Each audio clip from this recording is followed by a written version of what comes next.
Hello everyone, in this video we are going to look at various transactions and how to record those transactions.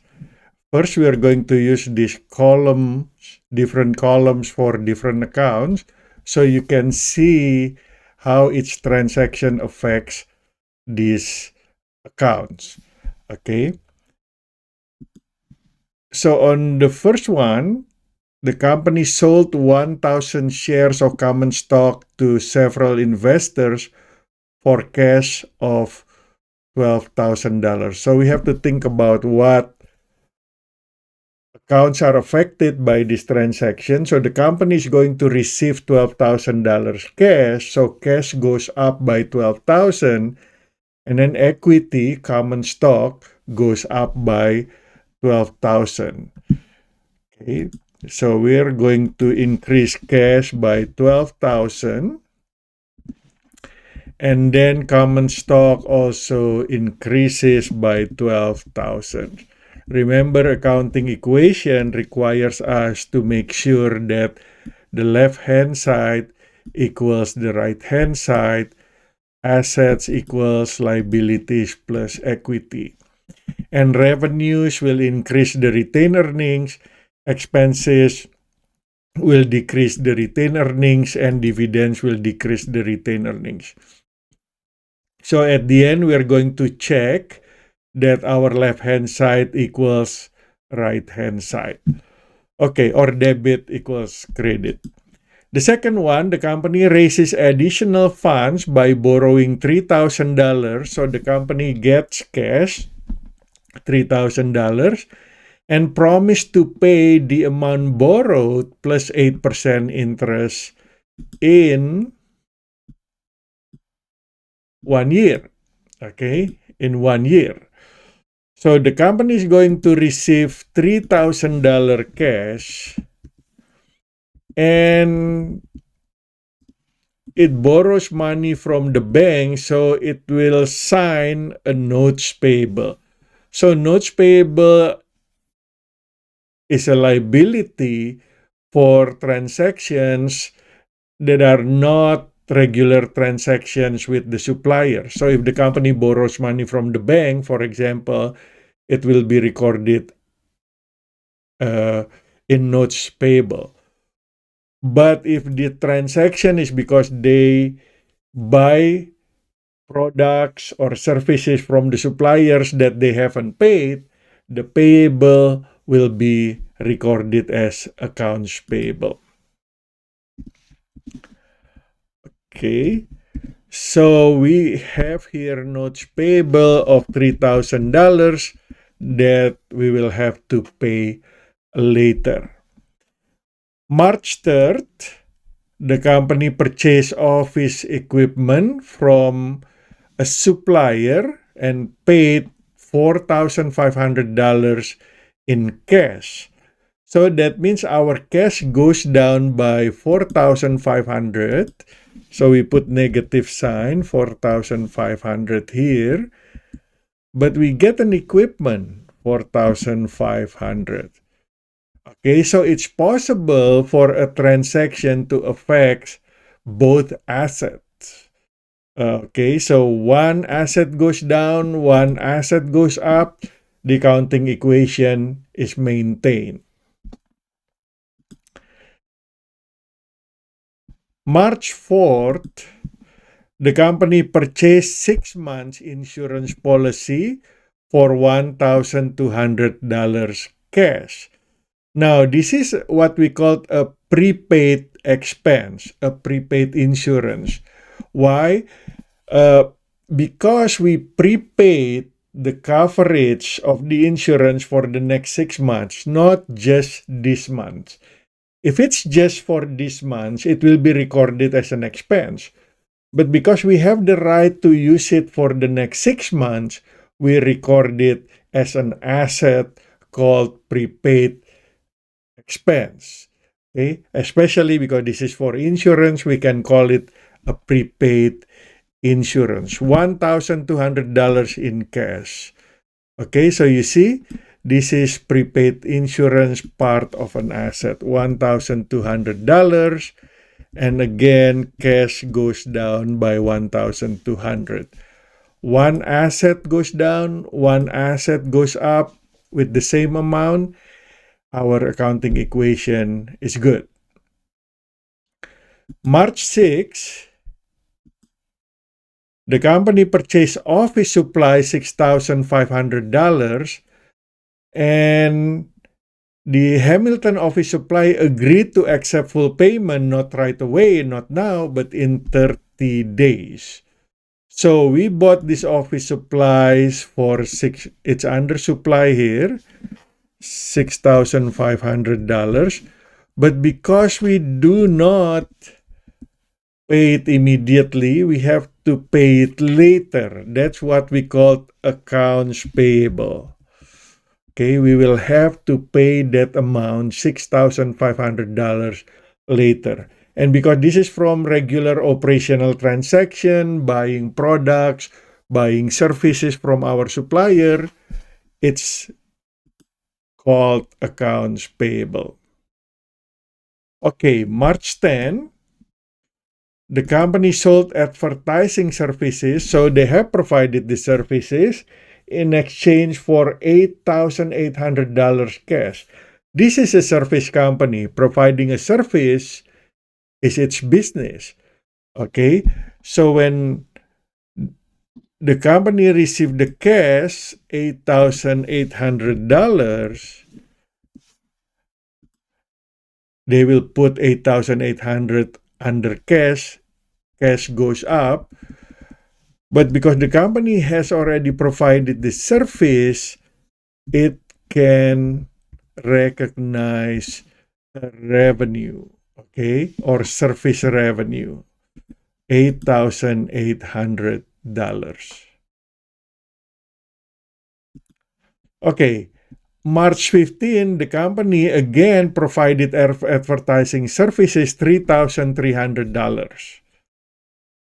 This time, the company agreed to accept full payment in 30 days. So they're not paid immediately, but because they have already provided the service, it's their revenue. Okay, $3,300 is the company's revenue. But because they're not paid immediately, it will be paid in the future. The transaction affects an account called accounts receivables. So when we are selling something to the customers, or we are providing a service to customers and are not paid immediately and will be paid later, we put it under accounts receivable. Okay, March 19, the company received $9,000 for advertising services to be completed in the next 3 months.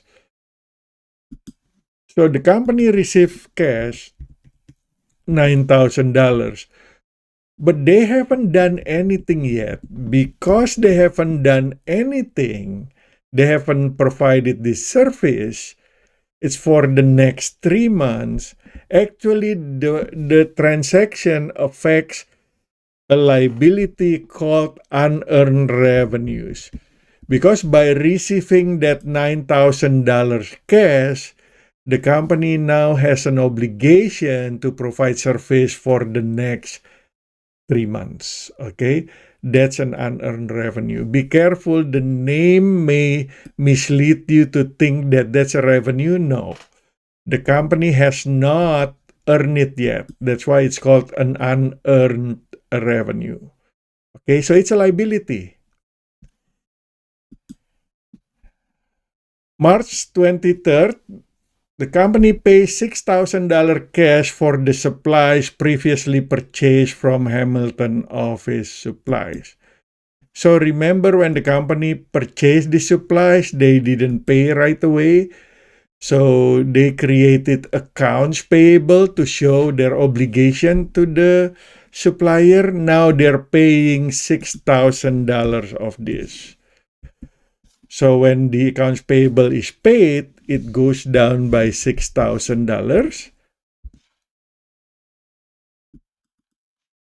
And cash also goes down by $6,000.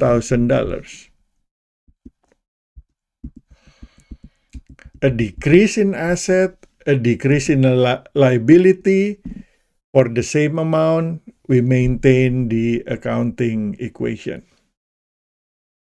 March 25th, collected $3,000 cash from the Cincinnati Enquirer for services sold before. Okay, so we sold this service, we recognize revenue, but because we were not paid at the time, we created accounts receivable. Now we're being paid. So we will receive $3,000, and as a result, our receivable goes down by $3,000. Okay, March 26, paid employee salaries, that's an expense, $1,800. So cash goes down by $1,800, and then we recognize that as an expense, $1,800. Okay. Paid utility bill, $5,200. So we will decrease our cash, $5,200. And that's another expense, $5,200. Finally, the company declared and paid cash dividend $500 to its stockholders. So cash goes down by $500. This time we go all the way to the end column, $500 dividends is paid.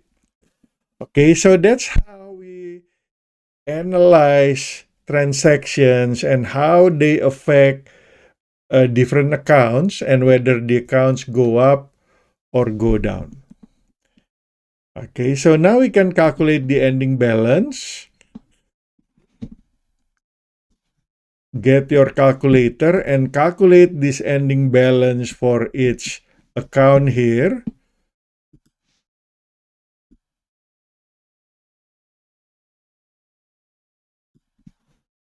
Okay, 16,600. For accounts receivable is $300 left. $6,500 supplies that we have. Prepaid insurance, $1,200. Equipment, $4,500.